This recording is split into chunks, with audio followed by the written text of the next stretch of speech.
Buenas tardes. Les damos la bienvenida a este nuevo espacio de aprendizaje de nuestro club. Hoy nos acompaña Daniel Palacios, gerente de planeación y análisis financiero del Grupo Industrial Graiman, quien durante la próxima hora nos va a compartir sus conocimientos sobre finanzas para la toma de decisiones. Gracias, Dani, por estar con nosotros. Por compartir con nosotros, por compartir con todo el grupo este próximo espacio. Así es que te dejo la palabra y te cedo el micrófono. Perfecto. Gracias, Marishi, y buenas tardes con todos compañeros. Como mencionó Marishi, el día de hoy vamos a conversar un poco sobre lo que es finanzas para toma de decisiones. Creo que en este año que ha sido bastante complicado, se ha visto aún más la necesidad de ahondar sobre estos temas y ver sobre todo cómo manejar dos dimensiones muy importantes que son la rentabilidad y la liquidez en las empresas. Entonces, vamos a empezar con esta presentación, un poco hablando sobre estos ejes o dimensiones financieras, que son aquellos aspectos que tenemos que monitorear constantemente en las empresas para asegurar una adecuada salud financiera. El primero de ellos es el crecimiento, que hace referencia a la capacidad que tienen las empresas de ir expandiendo sus operaciones. Normalmente el crecimiento está atado a inversiones que hacemos, por ejemplo, en nuevas líneas de negocio, muchas veces en nuevos productos, para que ese incremento en activos, en inversión, se vaya reflejando luego también en mayores ventas y en mayores utilidades, obviamente. Debido a la naturaleza de este eje, no es posible darle seguimiento todos los meses o todos los años, sino es más bien algo que lo evaluamos en el mediano o en el largo plazo. Necesitamos que transcurran una cierta cantidad de años para nosotros evidenciar si ha habido o no crecimiento en una empresa. Esta dimensión generalmente está atada a lo que es el negocio, es decir, las áreas de la cadena de valor, como son producción, ventas, mercadeo, son aquellas que generalmente impulsan esta creación de nuevos negocios. Siempre de la mano con finanzas, que les ayudamos a verificar que aquellas inversiones que se quieren realizar estén generando los retornos adecuados, que se lo haga en el momento adecuado, pero a la larga el crecimiento es como que más depende del negocio que en sí del área de finanzas. Como les decía, el crecimiento también se busca crecimiento para generar mayor rentabilidad también, que es la siguiente dimensión financiera sobre la que vamos a hablar. Esta dimensión hace referencia a la utilidad o a las ganancias que genera un negocio. Como ustedes habrán visto en el grupo, al menos las personas que tienen algo de relación con el área financiera, esto sí se lo va monitoreando de forma más regular, generalmente mensualmente por lo menos, y también anualmente se realiza una comparación incluso con otros años para ver cómo ha estado la generación de utilidades. En esta parte ya hay un poco más de intervención del área financiera, en el sentido que el negocio, por un lado, puede generar tanto eficiencias a nivel de ingresos como a nivel de gastos, pero el área financiera también tiene un rol muy importante en lo que es el monitoreo, la definición de presupuestos. Entonces aquí diría que es un rol un poco más compartido. Y finalmente tenemos la otra dimensión, que es la liquidez, que es básicamente a lo que se dedica el área de tesorería, y consiste en nosotros garantizar diariamente que existan los fondos adecuados para cumplir con nuestras obligaciones. Por lo tanto, el monitoreo de esta dimensión sí es diaria. Como ustedes podrán ver en tesorería, todos los días están haciendo pagos, todos los días el área de cartera recauda valores por ventas. Entonces, esto sí es un manejo mucho más transaccional y diario.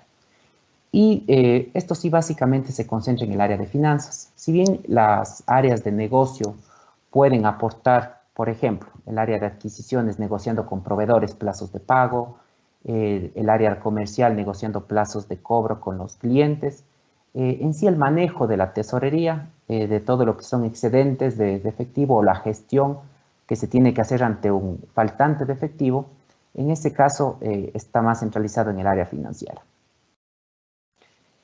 Antes de pasar a profundizar lo que es la rentabilidad y la liquidez, quisiera también, creo que es importante, ver rápidamente cuáles son los estados financieros básicos que tenemos en una empresa, para que puedan posteriormente comprender los conceptos que vamos a explicar. Entonces, nosotros tenemos 3 estados financieros de una empresa. El estado de pérdidas y ganancias, que nos dice cuál es la diferencia entre ventas y todo lo que he gastado en un mes, es decir, cuál es mi utilidad.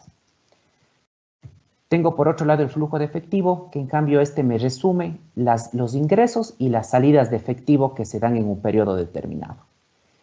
Esto difiere del estado de pérdidas y ganancias porque tenemos que recordar que no necesariamente cuando yo efectúo una venta o incurro en algún gasto, no necesariamente en ese mismo momento hago el desembolso de dinero o cobro a mis clientes. Entonces, por un lado, el PIG es un poco más contable, digamos, y en cambio el flujo de efectivo sí me resume efectivamente los movimientos que he hecho de dinero en la empresa. Pueden ser movimientos de dinero relacionados con la parte del negocio, es decir, la operación en sí, el giro del negocio. Pueden también ser flujos por inversión, por compras o ventas de activos. Y finalmente también puede ser por financiamiento, que hace referencia a todo lo que es la deuda. Puede ser ingresos a la empresa por nueva deuda, dinero que nos desembolsa el banco, o también los pagos que vamos haciendo mes a mes, tanto de capital o interés, cuando tenemos deuda en nuestros balances. Y finalmente el último estado financiero de una empresa es el balance general. Aquí básicamente lo que tenemos es el activo, pasivo y patrimonio. Los activos hacen referencia a toda la inversión, todos los derechos de cobro que tiene la empresa para poder llevar a cabo su operación. Normalmente tenemos ciertos activos de corto plazo, que son, por ejemplo, el efectivo, las cuentas por cobrar a clientes, los inventarios y todo lo que es propiedad, planta y equipo, que es en cambio lo que es el activo de largo plazo, el activo fijo. Y por otro lado, para nosotros poder tener todos esos activos, tenemos que de alguna forma financiarlos. Y es lo que nos muestra la parte de acá abajo, que es todo el pasivo, corriente y no corriente. Pasivo hace referencia a deuda que podemos tener con los bancos o deuda que podemos tener con los proveedores. Básicamente, es decir, los proveedores y los bancos nos pueden financiar una parte de nuestra inversión. Y por otro lado, tenemos también el patrimonio, que es el dinero que los accionistas o los socios aportan para financiar también una parte de esta inversión. Entonces, como ustedes pueden ver, el estado de pérdidas y ganancias es el que está, asociado a lo que es la dimensión de rentabilidad, porque es el que nos dice cuánta utilidad estamos generando en un periodo. Y en cambio, el flujo de efectivo es el estado financiero que utilizamos para monitorear la liquidez de la empresa. Bien, vamos a empezar con el tema de rentabilidad. Aquí quisiera ponerles un ejemplo para que más o menos entendamos por qué es importante, o más bien para que luego entiendan por qué usamos estos indicadores de ROA, ROE y EVA como las mejores medidas de rentabilidad de una empresa. Si nosotros, digamos, tenemos $10,000, ¿no es cierto?, que queremos invertir y vamos al banco, pedimos nosotros que nos creen una póliza, tal vez, no sé, nos dan un 5% de interés anual. Por lo tanto, al final de un año, por esa inversión de $10,000 que yo he hecho, recibiré $500 de retorno. Sin embargo, si es que yo no supiera que tengo que invertir esos $10,000 y simplemente me dicen, tú generaste una utilidad de $500 en el año. Es un valor muy, digamos, un valor absoluto, un valor que no nos dice mucho. Simplemente que a mí me digan, tu utilidad es de 500, tu utilidad es de $1,000. Eso no me dice mucho. Sin embargo, al momento en que me dicen, mira, tú generaste $500, pero invirtiendo $10,000. Entonces ahí sí yo puedo sacar una relación y decir, bueno, mi retorno versus mi inversión es más o menos de un 5%. Entonces, en función de este ejemplo es que les trato de, digamos, de que entendamos que siempre la utilidad que generamos en el negocio tiene que ser medida versus la inversión que se está realizando para generar esa utilidad. Y es por ello que nosotros debemos integrar información tanto del estado de resultados, que me da mi utilidad, con mi balance general, que es donde yo tengo el valor de inversión o los activos de la empresa. Entonces, aquí les voy a compartir un primer indicador, que es la rentabilidad económica o el ROA, que hace referencia a las ganancias que yo genero en función o en relación a la inversión realizada en activos.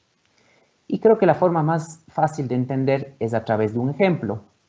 Supongamos que nosotros queremos iniciar un negocio y la inversión que tenemos que realizar en activos es de $60,000. Es lo que pueden ver aquí. Si al final del periodo, o bueno, antes de eso, aclaro, no importa cómo esté financiada esa inversión, si es que la ponemos nosotros de nuestro bolsillo o tal vez pedimos al banco un préstamo para comprar esos activos. Simplemente digamos que son $60,000. Y al final del año, este negocio que yo me pongo me genera una utilidad de $3,000. Implica que yo tengo un ROA de un 5%. Es decir, por cada dólar de inversión, yo estoy generando 5 centavos de utilidad. Supongamos que después de un año yo decido agrandar mi negocio e invierto $10,000 adicionales en activos. Ahora ya no son 60,000, sino son 70. Para yo poder conservar el ROA de un 5%, necesito que ahora esta empresa ya no me genere $3,000, sino que me genere $3,500 para que se mantenga la relación. Entonces, en este punto, lo importante que hay que tener en cuenta es que si nosotros incrementamos nuestra inversión en las empresas, en nuevas líneas de negocio, no sé, se me ocurre, por ejemplo, ahora en el grupo que estamos invirtiendo en el ERP, en Fusion, todas esas inversiones tienen que contribuir a que nosotros generemos mayor rentabilidad, de tal manera que nuestro ROA por lo menos se mantenga. Lo ideal, obviamente, cuando nosotros realizamos inversiones es incluso que el ROA se incremente. Entonces, mantener un ROA o un ROA que vaya creciendo a lo largo del tiempo nos indica que estamos hablando de una empresa que va a ser sostenible en el tiempo. Bien, aquí podemos ver un poco, y creo que es importante también mencionarles, la importancia de analizar el ROA desde una perspectiva de tendencia y no de periodos puntuales. ¿Y a qué me refiero con esto? Nosotros, por ejemplo, si analizamos el ROA de las empresas del mundo del 2020, posiblemente va a ser un valor muy bajo con respecto a niveles anteriores o históricos, porque obviamente estuvieron todos afectados por la pandemia del COVID-19. Pero son cosas puntuales que pasan y a la larga lo que nosotros tenemos que ver es el ROA histórico. Por ejemplo, en este gráfico tenemos todas las empresas que cotizan en bolsa en los Estados Unidos y podemos ver que sí, el ROA vemos una clara tendencia a la baja y que en los años en que hubieron las grandes crisis financieras, esta métrica fue mucho más desfavorable respecto al histórico. ¿Y a qué se debe esto? Se debe a que posiblemente muchas empresas en los años 90 empezaron a hacer mucha inversión en I+D, en tecnología, con toda la revolución tecnológica que hubo con la aparición del Internet. Y aún esas inversiones que se hicieron no están generando todavía los resultados o resultados de la misma proporción en que se invirtió. Entonces, por eso que el ROA se ha venido de cierta forma deteriorando en estas empresas. Sin embargo, si ustedes ven en los últimos años que ya todos nos hemos involucrado más en el mundo tecnológico, usamos teléfonos inteligentes, usamos aplicaciones, y esas inversiones que hicieron las empresas en estos años de acá empiezan ya a generar sus rendimientos. Y si ustedes ven, ya no se ha deteriorado más el ROA. Más bien es como que se ha aplanado y posiblemente hacia adelante empieza a subir. Entonces, ¿cuál es el mensaje de esto? Es que nosotros, cuando realizamos una inversión, efectivamente al inicio puede ser que no veamos una mejora inmediata en ROA, porque toma su tiempo entre que nosotros realizamos la inversión, el mercado conoce nuestro producto y nuestras ventas realmente empiezan a crecer. Eso toma su tiempo. Entonces, estamos hablando periodos en que vamos a tener mucha más inversión, la misma generación de utilidades, y nuestro ROA temporalmente se puede ver afectado. Sin embargo, lo importante es que nosotros cuando emprendamos un proyecto, busquemos crecimiento en la empresa, realicemos un análisis correcto a largo plazo y veamos que efectivamente, a pesar de esta situación particular que les menciono, que en el largo plazo nuestro ROA empiece a crecer e incluso supere los niveles históricos que teníamos antes de iniciar ese proyecto. Entonces es muy claro, es muy importante que cualquier proyecto, cualquier nuevo emprendimiento que hagamos, siempre tenga una visión de largo plazo y una estrategia bien definida de cómo se van a generar esos resultados una vez que se acabe la implementación del proyecto.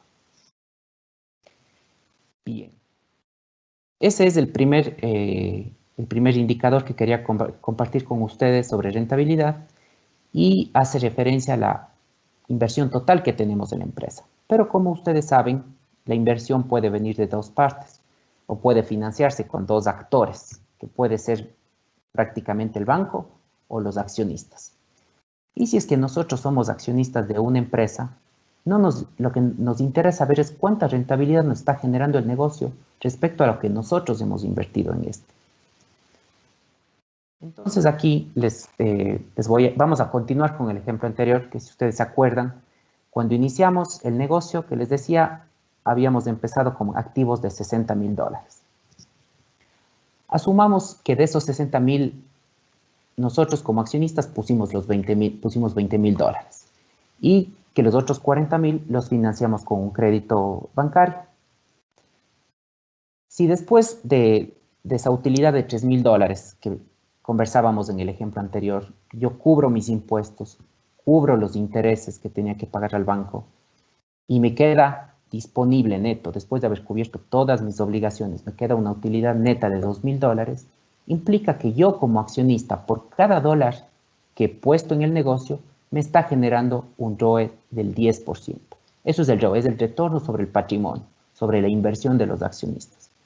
Entonces, básicamente, en este caso, 2,000 para 20,000 es un 10%. Ahora, igualmente, haciendo relación al ejemplo anterior, si ustedes se acuerdan, habíamos dicho que en el siguiente año crecíamos en activos, pasábamos de 60,000 a $70,000 porque queríamos invertir en alguna nueva maquinaria, buscando crecimiento a futuro. Asumamos que eso lo pusimos igualmente nosotros como accionistas, es decir, el patrimonio que nosotros invertimos ya no era de 20,000, sino pasó a ser de $30,000. Para que sea atractiva esa inversión adicional que nosotros hicimos, esa misma empresa el próximo año debería generar una utilidad neta de por lo menos $3,000, para que al momento en que me repartan a mí esos dividendos como accionista, yo reciba igualmente un retorno de un 10%. Cuando tenemos nosotros cuando vemos estos resultados o que efectivamente a mayor inversión existe mayor generación de resultados, hablamos de una rentabilidad sostenible para el inversionista. Caso contrario, si es que no tendría sentido yo invertir más recursos en una empresa si es que las utilidades en lugar de incrementar van a disminuir.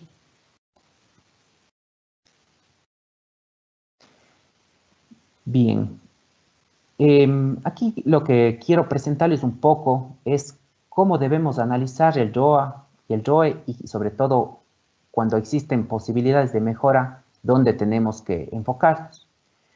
Si nosotros vemos únicamente la fórmula y vemos utilidad antes de impuestos, activos, patrimonio, no nos dice mucho. Tenemos que irnos a un nivel más bajo, que es el nivel 3. Entonces, aquí ya empezamos un poco más, las variables tienen un poco más de detalle que nos permite a nosotros, de cierta manera, ir viendo qué podemos hacer. Y es aquí donde todos como empresa podemos hacer algo. Por ejemplo, para analizar la utilidad antes de impuestos, básicamente, ¿qué variables intervienen? Ventas menos costos y gastos. Entonces, creo que cuando digo ventas, costos y gastos, todos nos identificamos porque normalmente presupuestamos costos, gastos en todas las áreas de la empresa. Entonces, miren la importancia de que nosotros seamos eficientes en nuestras operaciones, en finanzas, en comercial, en marketing, en producción.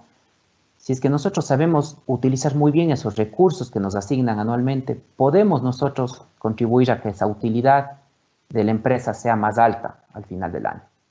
A nivel de ventas del área comercial puede optimizar su portafolio de productos, maximizar el precio promedio y lograr efectivamente una mayor rentabilidad. Por otro lado, vamos a la parte de activos, porque acuérdense, el ROA tenía una parte, lo que es la utilidad, sobre activos. En activos, ¿qué podemos hacer? Cuentas por cobrar. El área de cartera puede realizar una muy buena gestión y tratar de cobrar valores, evitar que queden cuentas en mora. Todo eso nos ayuda a tener una menor inversión en clientes, es decir, menos activos. El área de logística puede realizar una muy buena gestión optimizando inventarios. Y por otro lado también lo que es activos fijos. Nunca tener en la empresa activos que no nos generan ningún valor. Activos que básicamente decimos activos ociosos. Eso no necesitamos. Entonces, como ustedes pueden ver, sí hay posibilidad para todas las áreas de contribuir dentro del grupo para mejorar estos indicadores de rentabilidad. Hay también un nivel 4 que nosotros analizamos, y que a veces cuando las empresas están mostrando, no sé, algún resultado desfavorable o algún problema, hay que irse a un nivel un poco más detallado. Y es, por ejemplo, analizar qué tan rentable es un segmento, un producto, un canal o por región geográfica.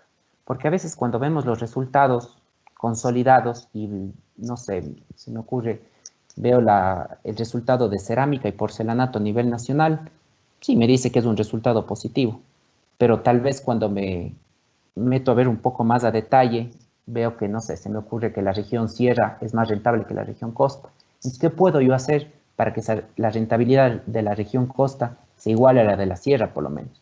Y hay ese tipo de análisis que debemos ir haciendo para realmente llegar a buenas conclusiones informadas, apoyadas en data y que nos permita mejorar estos indicadores de rentabilidad. Aquí también una última cosa, es siempre importante que nosotros comparemos estos indicadores con benchmark de la industria. Es decir, buscar empresas que tengan mejores prácticas, que se dediquen a un negocio similar al nuestro, ver cuáles son los niveles de rentabilidad que ellos manejan y tratar de igualarnos a esos niveles. Listo. Y finalmente, lo que quería aquí compartirles es un tercer indicador que es relativamente nuevo. Recién se empezó a monitorear en las empresas y quiero explicarles igualmente a través de un ejemplo, porque a veces cuando vemos la fórmula puede resultar un poco larga, pero en realidad el concepto es bastante sencillo. Digamos que en la misma empresa que estábamos con el ejemplo, ¿verdad? Esa empresa que ya creció con el tiempo, tenía $70,000 de activos, financiados 40,000 con préstamos bancarios y 30,000 con patrimonio. Asumamos que esa empresa nos genera una utilidad antes de pagar intereses al banco, pero ya una vez cubiertos los impuestos, que son obligaciones que tenemos con el Estado, me deja una utilidad de $5,000. Pero yo debo, obviamente, retribuir a esas personas o a esos actores que invirtieron en mi empresa. Entonces, por un lado, al banco que me financió, tengo que pagarle por esos 40,000 que me prestó, asumamos una tasa de un 6%, $2,400. Eso es lo que yo tendría que entregar al banco al final del año. Y por otro lado, esta empresa, a mí como accionista, que le di $30,000, le digo, yo tengo un rendimiento requerido de por lo menos que me pagues un 10% al finalizar el año. Es decir, tengo $3,000 que pagar a los accionistas. Entonces, una empresa que con esta inversión, este es el costo básicamente de la inversión, de tener todos sus activos financiados, este es el costo, los $5,400. Pero la empresa, como resultados o la generación es únicamente de $5,000. Entonces, en ese caso, esta empresa no está generando valor, porque lo que me genera únicamente me sirve para cubrir el costo de mis activos y realmente no queda ningún valor remanente para poder reinvertir, por ejemplo, y generar crecimiento a futuro. Normalmente, ¿qué pasa cuando tenemos esta situación? Es que los accionistas son los que se ven de cierta forma perjudicados, porque yo al banco no puedo dejar de cubrirle los gastos financieros, los intereses a los que me comprometí, pero seguramente al accionista al final del año, en lugar de entregarle $3.000 como dividendos, voy a poder entregar únicamente 2.600 y quedarme con un EVA de cero. Entonces, este indicador es muy importante porque nos permite identificar si es que estoy realmente generando no valor en la organización. Un EVA menor que cero nos indica que esta empresa no es sostenible en el tiempo. ¿Por qué? Porque básicamente estamos trabajando para únicamente cubrir el costo de los activos. Y una vez que cubrimos eso, ni siquiera no nos queda absolutamente nada más. E incluso tenemos aquí un faltante que lo que hace es ir poco a poco destruyendo el valor que tenían los accionistas en esta empresa. Entonces, debido a la importancia también a la importancia de este indicador, es necesario que nosotros siempre estemos buscando la forma de optimizar, es decir, de llegar a un EVA positivo. Y hay dos formas. Como ustedes ven, por un lado tenemos la generación, que es lo que tenemos al lado izquierdo, que hace referencia a la utilidad, y por otro lado tenemos los activos. Entonces, por un lado, ¿cómo puedo maximizar mi generación, que es las utilidades? Ya hablamos en el ROA, evaluando ventas, costos y gastos, pero obviamente sin comprometer operaciones futuras. Y eso creo que es algo clave que tenemos que siempre tener en cuenta. Por ejemplo, si yo elimino un gasto de marketing, un gasto de publicidad, eso posiblemente me va a impactar a futuro en mis ventas, porque el mercado no conoce mi producto. O tal vez le di chance a la competencia de ganarme una porción del mercado, porque no estuve ahí haciendo promoción para el cliente. Entonces, ese es un gasto que debo pensar muy bien si es que lo elimino o no, porque me puede ayudar a que en ese periodo puntual tenga una mejor utilidad, pero puede comprometer mis resultados a futuro. En cambio, por ejemplo, si es que decidimos que nosotros vamos a eliminar gastos de viaje y que todas las reuniones con socios de otras ciudades vamos a realizarlas de manera remota. Igualmente estamos cumpliendo nuestras funciones, nos están dejando de realizar las reuniones, pero estamos ahorrando en tickets aéreos, alojamiento, alimentación. Entonces, en ese caso sí podemos decir que es un gasto o que la reducción de ese gasto nos permite no solo mejorar la generación de ese periodo, sino también a futuro. Bien, por otro lado tenemos el componente de los activos, en el cual tenemos que nosotros buscar la forma de optimizar, ya que mientras menos activos tengamos, necesitamos menos dinero de los accionistas o de los bancos para financiar esa inversión. Entonces, igual que en el caso de los resultados que les decía de la generación, en los activos también tenemos que preocuparnos de no comprometer nunca operaciones futuras. ¿En qué sentido? Que nos debemos únicamente deshacer de aquellos activos que realmente son improductivos y que no nos generan ningún tipo de ingreso y que más bien suelen generarnos gastos de mantenimiento, de depreciación. Entonces, por ejemplo, en el caso pongamos un ejemplo de este año. Es verdad que muchas empresas, muchas industrias se quedaron con capacidad ociosa. Se me ocurre, si tenían 5 líneas de producción, en los meses de la pandemia tal vez estaban utilizando 2 o 3 de esas líneas. Pero no se podían deshacer del resto de líneas por mejorar el EVA o el indicador puntual de este año, porque el próximo año, cuando las cosas se normalicen, iban a necesitar nuevamente esos activos, porque se supone que el mercado se normalizaría. Y entonces, ¿qué pasa? Estaríamos comprometiendo operaciones de los siguientes 5 o 10 años por mejorar el indicador puntual del 2020. Entonces, eso es siempre importante tener en cuenta, que cualquier acción que hagamos por mejorar un indicador tiene que ser pensando en el largo plazo y no únicamente en el periodo en el que estamos analizándolo. Bien, ¿cómo puedo yo mejorar mi rentabilidad? Aquí vamos a hablar sobre algunos tips que creo que algunos ya los llevamos a cabo en la empresa. Por ejemplo, todo lo que es Revenue Management hace referencia, es una ciencia de cómo maximizar mis ingresos. Por ejemplo, en las aerolíneas esto es muy utilizado, cómo maximizar el uso de mi flota, ofrezco diferentes tarifas de promoción, otras tarifas flexibles, y es todo un estudio estadístico para llegar a determinar la forma de maximizar los ingresos de una empresa. Y la contabilidad de costos es muy importante porque nos permite saber cuánto cuesta un producto y en base a ello fijarle un precio adecuado. La optimización de activos, de lo que ya hablamos, establecer presupuestos nos permite tener un control durante la ejecución de los gastos. Por eso es importante esta función que la llevamos a cabo en el departamento de planeación. El análisis por producto o segmento que les comentaba hace un momento. Hay productos que nos pueden generar pérdida y que dentro de todo el pool de productos no vemos de sus efectos. Un producto, un segmento puede ser. Entonces es importante a veces desagregar todo mi portafolio de productos o de segmentos para ver que efectivamente todos me estén generando una buena rentabilidad. También es muy importante la compensación variable, el reconocimiento a los empleados en función de resultados, porque esto por un lado promueve el esfuerzo de los empleados para conseguir ciertas metas y por otro lado también el gasto de nómina se vuelve autoajustable ante posibles variaciones en la rentabilidad de la empresa.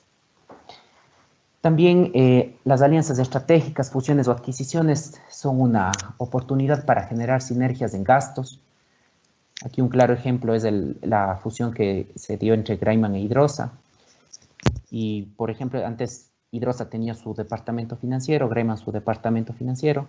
Había una duplicidad de gastos. En el momento en que se fusionaron estas dos empresas, toda la parte financiera pasó al grupo y pudimos disminuir ese gasto que había anteriormente en Hidrosa.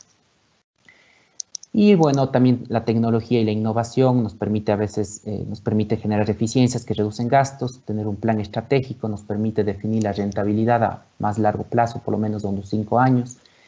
Entonces, todas estas son medidas que me pueden a mí ayudar a mejorar la rentabilidad de la empresa.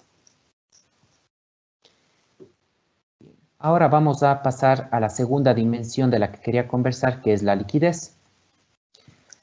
Igualmente, para entender un poco la liquidez, pensemos en un ejemplo, sobre todo para que entendamos la importancia del monitoreo diario de esta variable.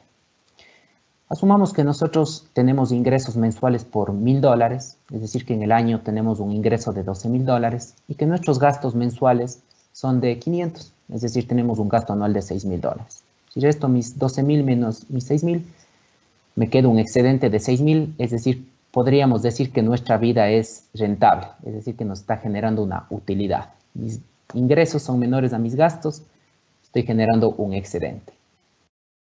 Pero ¿qué pasa si es que la situación de mi empleador se complica y me dice que no me va a dejar de pagar, pero que por 4 meses no me va a pagar el sueldo y que al 5.º mes me va a pagar de forma acumulada? En el año, si yo me pongo a ver, en el año voy a recibir los $12,000 y voy a gastar mis $6,000, igual voy a generar ese ahorro que les decía. Pero ¿qué pasa? Tal vez el primero, el segundo mes que no me paga, yo puedo sobrevivir con algunos ahorros, algunas reservas que tenía. Pero ¿qué pasa si al tercer mes se me acaban esos ahorros y yo tengo que pagar el arriendo, tengo que pagar servicios básicos, alimentación? No tengo dinero en el banco. Entonces, en ese momento, ¿qué pasa? Tengo que acudir a un banco a ver si es que me prestan plata. Y si es que no tengo acceso a deuda, ¿qué pasa? Voy a tener problemas legales porque no voy a cumplir mis obligaciones en los plazos establecidos. Tal vez la persona que me arrienda el departamento me va a decir, ¿sabes qué? Tienes que salir de aquí. Voy a recibir demandas porque no estoy cumpliendo con mis pagos de servicios básicos o me van a cortar los servicios básicos. Es decir, a pesar de que yo sé que en el año voy a tener esos $12,000, en términos temporales, el hecho de que no me hayan pagado me puede complicar mucho mi vida. Y es así como también se complica la vida de las empresas. Y es de ahí que nace un principio que dice que en finanzas o bueno, es un principio de finanzas que dice que las empresas nacen y mueren por la caja. Teniendo en cuenta esto que les digo, una de las herramientas más importantes que tienen las tesorerías de las empresas es el flujo de efectivo. Y es algo que tienen que estarlo monitoreando diariamente. Como ya vimos en la segunda lámina, me parece, el flujo de efectivo lo que hace es resumir simplemente todas las entradas de efectivo y las salidas, ya sean por actividades de operación, de inversión o de financiamiento. Entonces, la tesorería de las empresas tiene que continuamente estar monitoreando cuál sería ese saldo de flujo final. Porque si al final voy a tener un saldo negativo, tengo que ver qué hago para arreglar esa situación. No puedo yo quedarme sobregirado en el banco, menos que tenga tal vez una línea de sobregiro.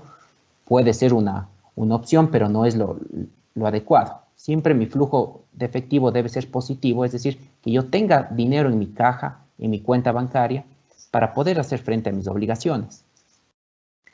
Entonces, ¿qué es lo que hacen las tesorerías? Todos los días están viendo, ¿no? Creo que están monitoreando, creo que a final de mes me va a faltar fondos, entonces gestiono con el banco un crédito. O tal vez veo que estoy quedándome al final del mes con un saldo de efectivo súper alto. Entonces, ¿qué hago con dinero en la cuenta o en la caja que no me está generando nada? No, voy a colocar esto en una póliza para que al menos me genere algo de rentabilidad mientras no estoy utilizando esa liquidez. Entonces, esta herramienta, como ven, es muy importante porque nos permite gestionar a tiempo cualquier sobrante o faltante de liquidez. Y de esa manera, asegurar, digamos, que la empresa siempre disponga de un saldo razonable de efectivo para hacer frente a sus obligaciones. Hay dos, al igual que les mostré en rentabilidad, hay dos ratios o dos razones que nos permiten monitorear esta variable. Y vamos a empezar con lo que es la razón corriente o la liquidez corriente. Esta variable hace lo que dice es cuánto yo tengo en mis activos corrientes para cubrir mis pasivos corrientes. A veces, hablando de esa forma no se entiende, pero vamos a ver igualmente con un ejemplo. Digamos, esta empresa que nosotros empezamos al inicio de la charla, digamos que tenemos en nuestros activos corrientes, tenemos efectivo por $5,000, tenemos cartera, es decir, cuentas por cobrar a clientes 10,000 e inventarios por 15,000. Es decir, tengo $30,000 en activos corrientes. Y por otro lado, ¿qué tengo como obligaciones en el corto plazo? Es decir, que debo cubrirlas en menos de un año. Tengo proveedores $8,000, deuda a corto plazo 7,000 e impuestos con el Estado $5,000. Es decir, un total de $20,000. Entonces, si yo divido estos dos números, 30,000 para 20,000, me da una razón de 1.5. ¿Qué me dice esto? Que yo por cada dólar de deuda, ¿no es cierto?, que tengo acá, tengo $1.5 en el activo que puedo convertirlos a efectivo para hacer frente a estas obligaciones. Pues claro, yo con esta caja, asumamos que no sé, que en un mes específico me dicen que debo pagar todos estos pasivos. Yo con caja que ya tengo en efectivo, cobro a mis clientes, vendo estos inventarios, cobro a los clientes por estas ventas y teóricamente pudiera cubrir todas mis obligaciones que tengo en el corto plazo. Ahora sumamos, pero, ¿qué pasa si yo ya cobré, digamos, de estos $10,000, $5,000 de clientes ya cobré? Es decir, ya únicamente tengo como activos corrientes 25,000. Si yo hubiera destinado estos $5,000 a pagar alguna de esas obligaciones que tenía acá en la parte de los pasivos, estos deberían haber disminuido, pero como ustedes ven, se mantienen iguales. La otra opción era que yo cobre y que este dinero simplemente se vaya a caja, con lo cual mis activos corrientes no hubieran disminuido, solamente hubiera sido un traslado de lo que es clientes a caja y el indicador no se hubiera afectado. Pero en este caso, ¿qué está pasando?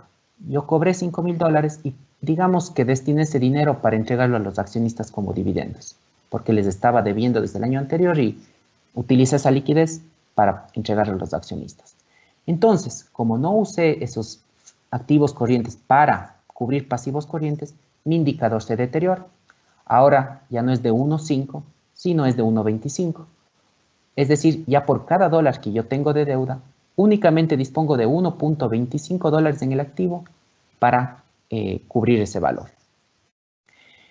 Entonces, ¿cuál es una desventaja de esta razón corriente? Es que muchas veces los inventarios no son tan fáciles de convertir en efectivo, en dinero, en efectivo, porque implican la venta, implican el cobro luego, y si es que hablamos de una empresa industrial, implica desde la transformación de esa materia prima a producto terminado, la venta y luego el cobro.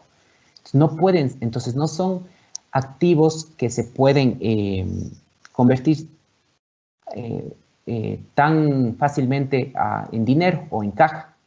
Entonces es por eso que tenemos otra razón que toma en consideración esta observación y lo que hace es restar los inventarios del cálculo. Es decir, me dice que si de estos activos corrientes que yo tenía de 30.000 dólares le quito inventarios, solo me quedo con caja y clientes que son 15.000 dólares. Porque sí, los clientes de cierta forma es dinero que simplemente tenemos que cobrar y es un proceso mucho más rápido, por decirlo así. Y obviamente las obligaciones, los pasivos corrientes, eso se mantiene. Entonces, en ese caso, yo tengo una razón se llama prueba ácida de 0.75. Si yo divido 15.000 dólares que tengo en caja y cartera para estos 20.000, me da 0.75. Es decir, esto ya me da una razón mucho más conservadora. Y de lo que yo en la razón corriente tenía un valor mayor a 1, ¿qué me dice? Que por cada dólar de deuda que yo tengo, solo dispongo de 75 centavos en el activo de fácil transformación en efectivo para cubrirlas. Es decir, que habría la posibilidad de que me falte dinero, ¿no es cierto? Si es que yo solamente transformo la caja y cartera efectivo. Bueno, la caja ya es de efectivo. Transformo cartera efectivo. Tengo 15.000, pero no me alcanza para cubrir los 20. Si algo del inventario no puedo transformar en caja, me quedaría con un faltante. Es decir, no tendría la liquidez para afrontar esas obligaciones. Y acá tenemos el mismo caso. Igual, si es que yo esa cartera que les decía que había cobrado de 5.000 dólares no destiné para pagar alguna de estas obligaciones o mantener en mi caja, mi razón de prueba ácida se va a ver alterada. Y ahora ya no dispongo de 75 centavos, sino ahora ya solo tengo la mitad para cubrir 1.000.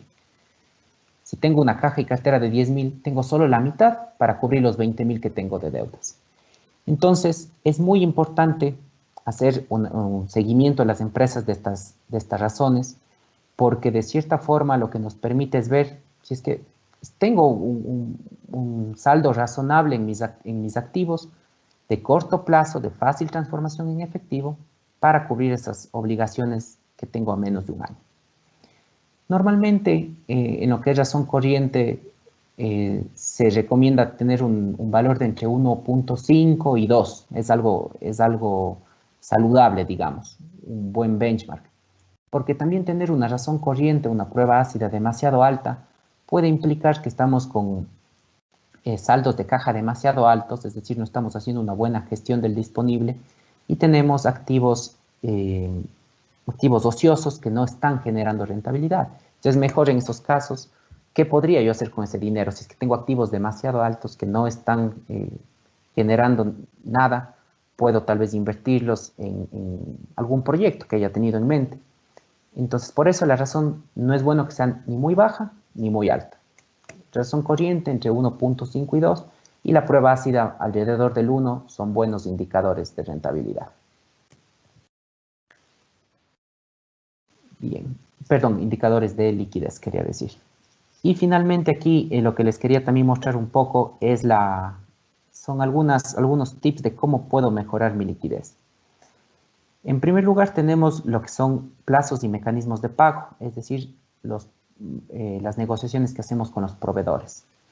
Siempre tratar de conseguir financiamiento directo de proveedores, 60, 90, y extender sus plazos nos ayuda a aliviar los flujos de efectivo que tenemos de la empresa.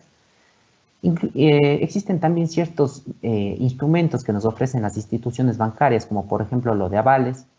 Los avales que son algo que ya utilizamos en el grupo y que básicamente es un instrumento que funciona de la siguiente manera.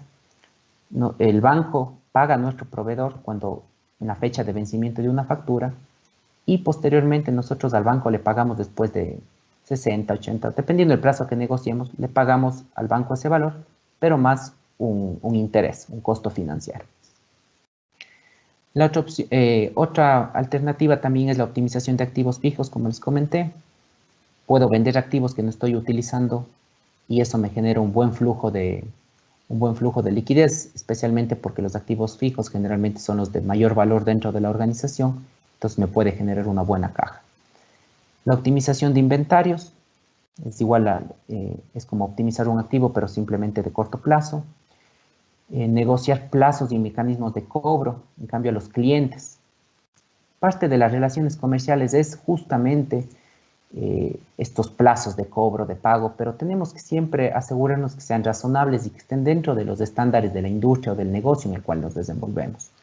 No tiene sentido si es que todos mis competidores dan 30 días de plazo a los clientes, nosotros darle 60, 90, porque estamos afectando nuestra liquidez. Aquí existen también ciertos mecanismos de cobro adelantado, por ejemplo el factoring, que es algo similar a los avales, pero de funcionamiento inverso.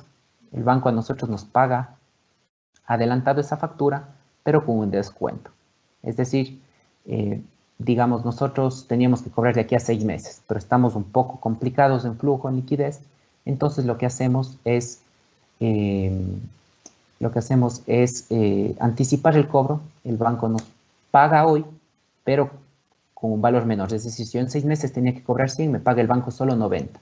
A los 6 meses el banco le cobra al cliente y le cobra los $100 y así el banco se ha ganado ese spread de $10 por su gestión, ¿no? A la larga lo que está haciendo es financiarnos un periodo de tiempo. Es también importante siempre estar haciendo control financiero, proyecciones a corto y largo plazo, en este caso de los flujos de efectivo, que es el estado financiero clave para la liquidez. Siempre la reducción de costos y gastos nos va a permitir a nosotros aliviar el flujo porque implica a la larga menos desembolsos. Y también algo que muchas empresas hacen es reestructurar su deuda. A veces cuando están con los flujos muy apretados es porque pueden tener deuda que está concentrada en el corto plazo. Entonces los pagos, las mensualidades que toca desembolsar son muy altas.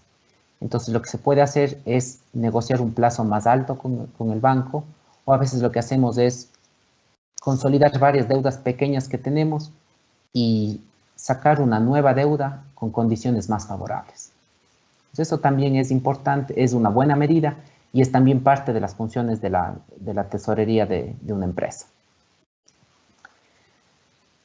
Bien, finalmente, ya para terminar, lo que quería aquí presentarles es un ejemplo práctico de, ver cómo las operaciones cotidianas de un mes en una empresa van afectando la rentabilidad y la liquidez.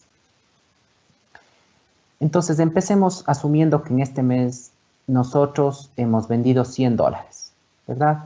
No estoy diciendo que hemos cobrado, simplemente se registraron ventas por ese valor.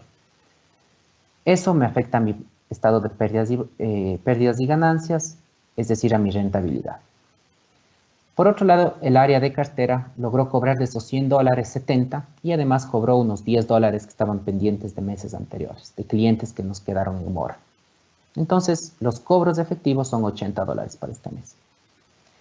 Por otro lado, los gastos del mes de agosto de esta empresa fueron $60, pero desde tesorería únicamente se pagaron $40. Y por otro lado también se pagaron, digamos que esos otros $20 no se pagaron porque los proveedores nos dieron crédito y teníamos deudas pendientes de meses anteriores por $10. Entonces, si bien se gastó 60, únicamente se pagó 50 en ese mes. Por otro lado, esta empresa, digamos, tiene deuda, por lo tanto tiene que reconocer al banco los intereses mensuales, que son $10, pero desde el punto de vista de flujo, no solo son esos $10 de interés, sino también tenemos que pagarle al banco una parte del capital, es decir, la cuota se compone de capital e interés. El interés es un gasto que nos afecta a la rentabilidad, pero en cambio desde el punto de vista de flujo tengo que pagar es el interés y también el capital.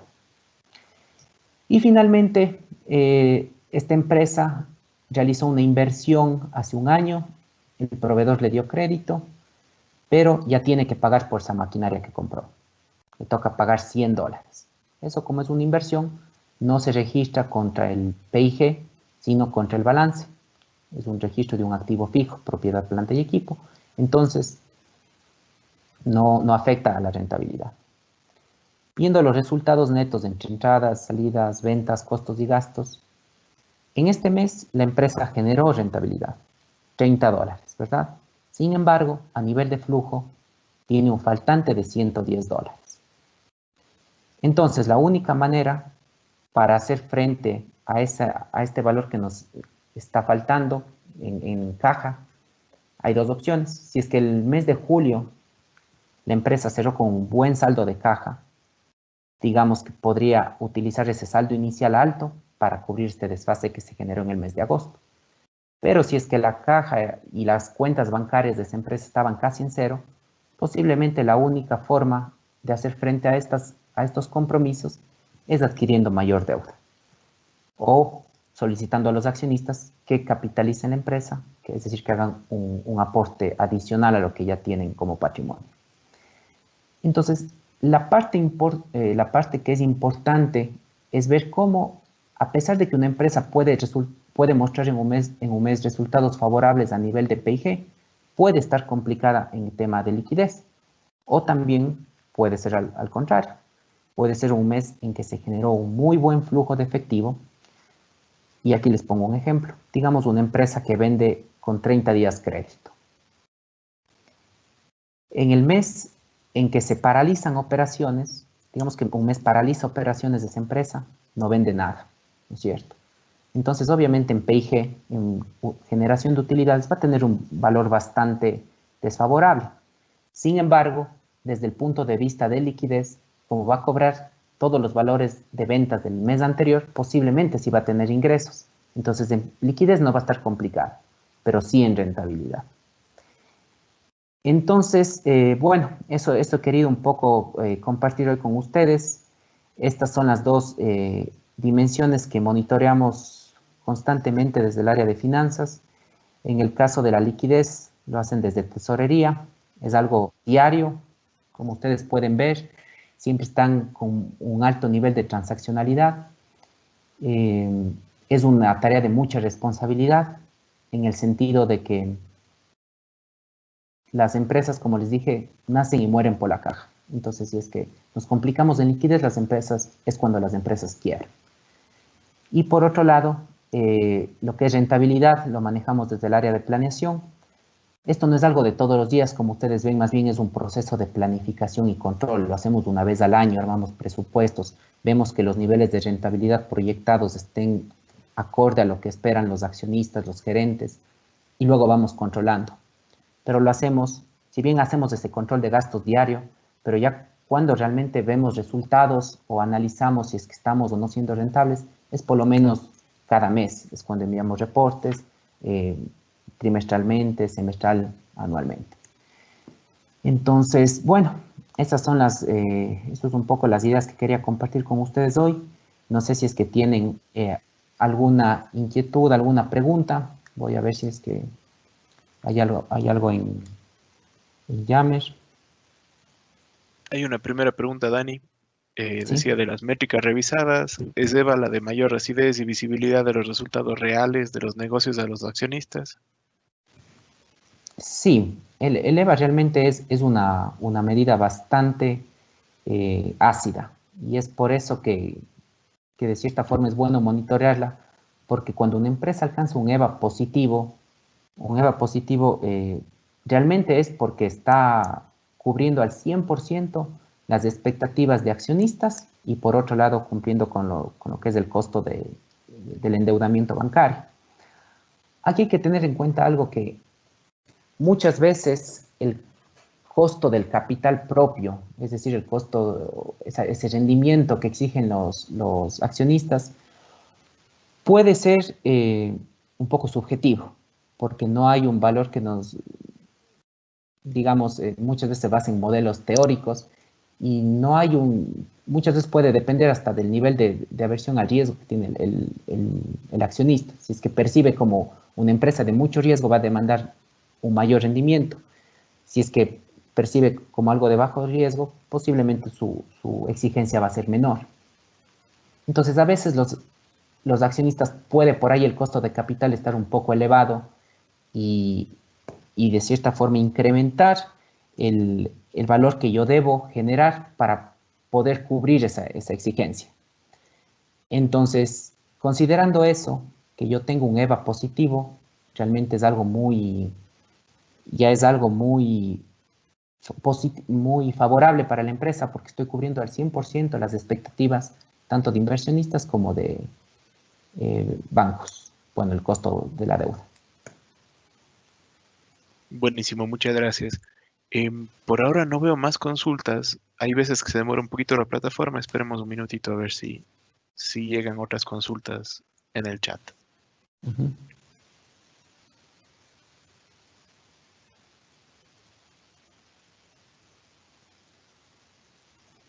Veamos si es que hay algo más.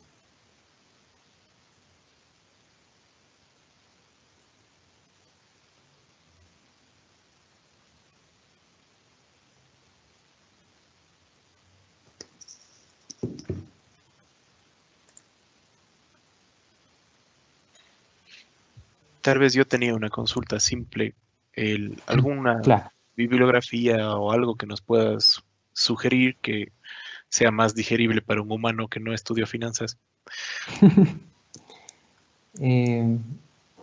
Bibliografía. Bueno, en Internet hay esta página que siempre presenta, digamos, de forma bastante fácil los indicadores, que es Investopedia, se llama. No sé qué tan confiable o fidedigna sea la fuente, pero generalmente lo hace de una manera bastante simple, ¿no? También voy a buscar, tengo algunos libros que estudié en la universidad y que efectivamente son fáciles de digerir y les puedo compartir luego. No me acuerdo en este momento el nombre de los autores. Buenísimo, gracias. Uh-huh. Hay otra consulta de Marco, dice, buenas tardes, ¿nos puede aclarar un poco más sobre la optimización de inventarios? Claro. A ver, aquí básicamente lo que nosotros decíamos es que tener inventarios implica que estos valores, o sea, el dinero que tenemos en inventarios tiene que estar financiado por algún actor, que pueden ser los accionistas o pueden ser los bancos, ¿verdad? Con deuda bancaria. Entonces, eso eleva el gasto financiero o el valor que yo debo retribuir a los accionistas como rendimiento a su inversión. Entonces, es por eso que es muy importante lograr optimizar inventarios. ¿En qué sentido? Por ejemplo, digamos que yo estoy en una industria en la que todas mis materias primas tengo fácil acceso. No son materiales importados, son simplemente cosas que tengo acceso fácilmente en el mercado local. Y mantengo un inventario de materias primas, digamos, de 3 meses. Tal vez no es tan necesario tener 3 meses de inventario. Digamos que esos 3 meses me representan 3 millones de dólares. Como no es un inventario de alto riesgo que no voy a tener acceso, tal vez puedo bajar a un mes. Es decir, tener 1 millón versus 3 millones. Entonces, ¿qué hago? Me voy consumiendo esos inventarios de materia prima, pero como ya no los repongo, me genera una liquidez de 2 millones de dólares que yo puedo utilizar, por ejemplo, para precancelar deuda al banco. Y de esa manera disminuyo mi gasto financiero y puedo maximizar la rentabilidad y tanto mejorar mi liquidez como los indicadores de rentabilidad. Este es un ejemplo para lo que es materia prima, pero así en todos los casos, tanto para inventarios de repuestos, de producto terminado, de mercaderías, es importante que las áreas logísticas, el área de logística del grupo o de cualquier empresa, siempre realicen un estudio de cuáles son los niveles de inventario óptimos para saber que no estemos teniendo, digamos, dinero ahí ocioso y pagando intereses al banco sin motivo.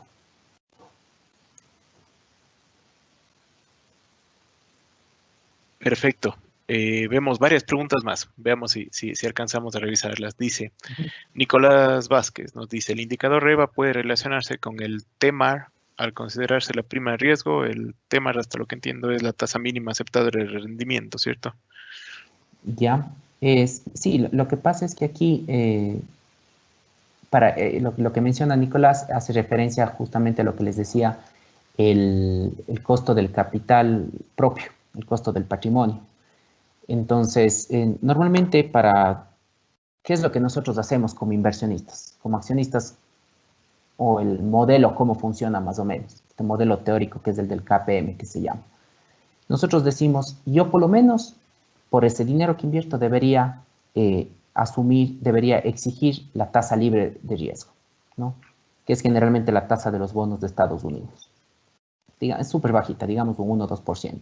Porque yo sé que si no invierto en una empresa específica, al menos puedo ir a Estados Unidos y poner mi plata en bonos del Tesoro y me va a dar un 2%. Adicional a eso, yo tengo un riesgo adicional porque estoy ingresando en una industria, en un mercado que puede ser volátil, que no es tan seguro como los bonos del Tesoro de los Estados Unidos. Entonces tengo que subirle una prima por este riesgo adicional que estoy asumiendo. Entonces, digamos que el retorno del mercado medio, por decir, si me meto en la industria de cerámica, digamos que es de 10%, ¿no? Entonces, en exceso de ese 2%, ¿no es cierto? 10% de la cerámica, menos ese 2% de tasa libre de riesgo, yo tengo también que exigir como rendimiento mínimo un 8% adicional para llegar al 10% de la industria. Y aparte de eso, ese es un modelo que aplica para Estados Unidos.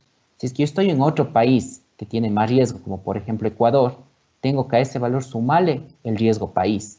Entonces, digamos que ese 10%, que es lo que yo exigiría, si es que invierto en industria de cerámica de Estados Unidos, si es que vengo al Ecuador, el riesgo país promedio es 7%, yo como accionista exigiría en total un 17% de rendimiento de mi inversión. Es decir, si pongo $1 millón, esperaría que al final del año me den dividendos por $170,000. Entonces, creo que por ahí es el uso de lo que consultaba Nicolás, es ahí donde utilizamos esto de la tasa libre de riesgo. Que es más cercano a un WACC, ¿cierto? El KPM es el costo de los activos propios. El WACC, en cambio, lo que hace, perdón, el costo del financiamiento propio. En cambio, el WACC lo que hace es ponderar este costo que yo les digo del 17% por la proporción que tengo de recursos propios, más el costo de la deuda ponderado por el peso que tiene la deuda dentro de mi balance. Excelente. Agustín tiene otra consulta, nos dice, ¿con qué periodicidad es recomendable revisar estas variables? A ver, eso justo en la primera lámina que les presenté les decía, la rentabilidad no se puede evaluar diariamente. La rentabilidad generalmente la evaluamos mensual, pero no únicamente lo que vemos a nivel de P&G, ¿no? Pero los indicadores que les presenté, ROE, ROA y EVA, tienen que ser analizados de manera anual. Porque nosotros digamos que nosotros estamos analizando con corte a junio, un medio año. Estamos afectando al indicador porque estamos tomando las utilidades generadas únicamente de 6 meses versus la inversión total que nos sirve para todo el año.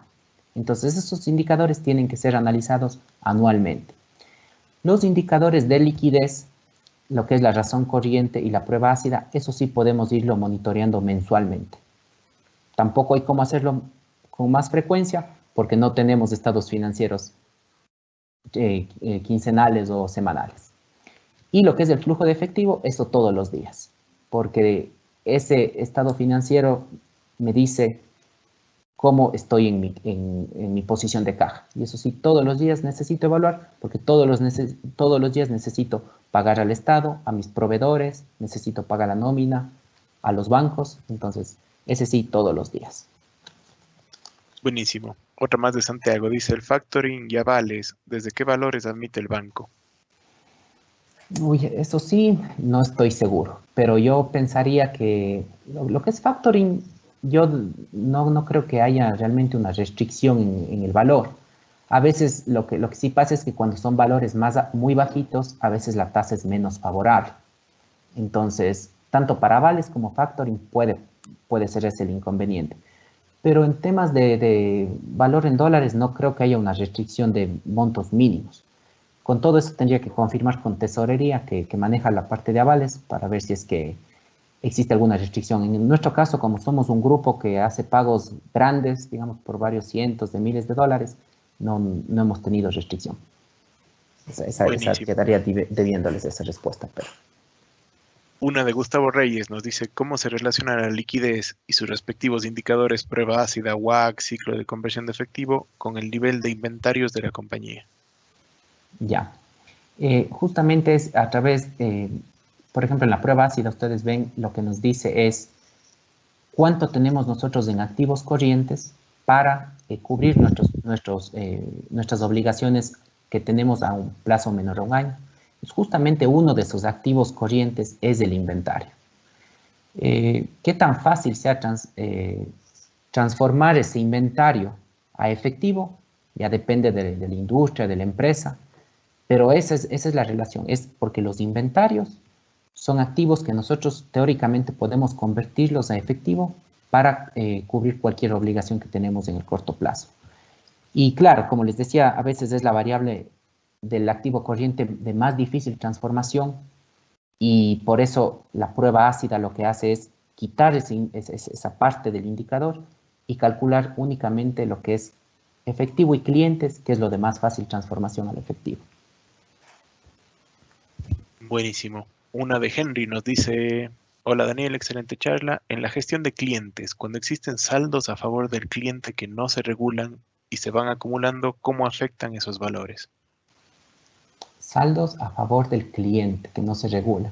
Eso nos estaría generando valores, a ver, déjenme pensar. Ganancias de mentira. A ver, saldos a favor del cliente que no se regulan significa que tenemos una cartera sobrevalorada. ¿Por qué? Porque esos saldos a favor nosotros teóricamente deberíamos de dar de baja de nuestra cartera y reducir esa cuenta por cobrar al cliente. Entonces, lo que nos puede estar generando eso sería una razón de liquidez sobrevalorada, porque nuestros activos corrientes, que es bueno, parte de eso forma la cartera, va a estar un poco inflada y no va a estar regularizada y podría estarnos distorsionando un poco el indicador de liquidez. Gracias. Otra más nos dice, si nos puede comentar por qué es mejor arrendar y no comprar, por ejemplo, leasing de vehículos y de equipos. A ver, bueno, aquí realmente sí depende un poco del modelo de operación que decida cada empresa, pero en muchos casos prefieren hacer esto por un tema de variabilizar esos rubros. Por ejemplo, en las aerolíneas, les pongo un ejemplo, Delta Airlines tenía un desempeño súper bajo hasta creo que el 2008, fue la última crisis financiera. Y en esa época ellos decidieron fusionarse con otra aerolínea que era Northwest y cambiaron un poco su modelo de operación de tener flota propia y se fueron por flota arrendada. Entonces, la ventaja de esto es que si bien obviamente existen plazos, ¿no es cierto? Plazos que nosotros debemos cubrir y todo, es más fácil ir regulando el tamaño de la flota de acuerdo a las necesidades de la empresa. Y es lo mismo que sucede con renting de vehículos y también, por ejemplo, con el renting incluso de equipos, ¿no? No sé si es tan fácil, depende mucho de las condiciones que existen en los contratos, pero sí de alguna forma nos da más flexibilidad para irle adaptando y no tener ya un activo fijo comprado, ¿no es cierto?, ante lo cual ya no podemos hacer nada. Eso es por un lado. Y por otro lado también, de cierta forma, nos simplifica las operaciones, porque generalmente lo que hacen es las personas que, por ejemplo, nos hacen un renting de vehículos, en primer lugar, por el volumen de vehículos que manejan, tienen mejores tasas, mejores precios, más bien dicho, precios que les dan los concesionarios, acceden a mejores costos de mantenimiento, tienen un poco, digamos, más de expertise en cómo manejar flotas, ¿no? En cambio, si nosotros como Grupo Graiman nos dedicáramos a eso, posiblemente seríamos menos eficientes. Entonces, a veces incluso con el margen que se lleva la persona, el proveedor de renting, incluso considerando ese margen, es más rentable o es menos costoso para la empresa por el expertise y las economías de escala y el volumen que manejan ellos. Es lo mismo que nos pasa a nosotros también con lo que son equipos de cómputo, por ejemplo. Y también porque la ventaja también de hacer esto es que nosotros, estos activos no forman parte del balance general de la compañía, sino son simplemente activos externos. Entonces, de cierta forma, no nos afectan un poco, no nos afectan el cálculo del indicador del ROA, porque tenemos menos activos en nuestro balance. Entonces, hacen que se vea como una estructura más liviana, pero con una generación de utilidades similar, porque si no tuviéramos el costo del renting, seguramente tendríamos el costo de la depreciación. Entonces no hay por ahí efecto, sino sí nos aliviana la estructura de la empresa, ya sé que nuestros indicadores de ROA se vean mucho mejor. Excelente. Última consulta, estamos sobre la hora. Nos dice, ¿qué se recomienda en los casos de las empresas que por la situación COVID no logran mantener su indicador EVA dentro del promedio? A ver, el EVA es un indicador que si está negativo la empresa va a sobrevivir. No es ningún problema. Simplemente, como les comenté, lo que va a pasar es que los accionistas, que son los acreedores de última preferencia, digamos, en el orden de prelación, van a recibir posiblemente 0 dividendos de ese año. Lo que sí es importante es que los resultados que estemos generando por lo menos nos permitan cubrir el gasto financiero, porque esto sí es una obligación con los bancos. Los dividendos accionistas de cierta forma son discrecionales.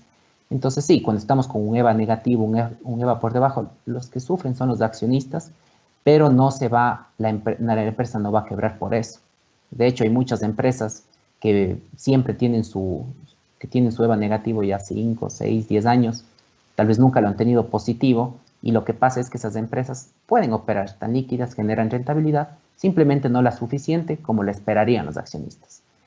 Obviamente, en situaciones como el COVID, lo que hay que hacer es tratar de mejorar ese EVA, con las dos perspectivas que les mencioné. Por un lado, la generación, ver ventas, costos y gastos que hacemos. Por ejemplo, nosotros en el grupo se hizo una reducción de costos y gastos, ¿no es cierto? Las áreas comerciales están tratando de maximizar los ingresos, vender por encima de los presupuestos. Estamos tratando de los gastos mantenerlos al mínimo posible y así generar mayor utilidad que impacte positivamente el EVA. Y por otro lado también tratar de mantener los activos en un nivel óptimo.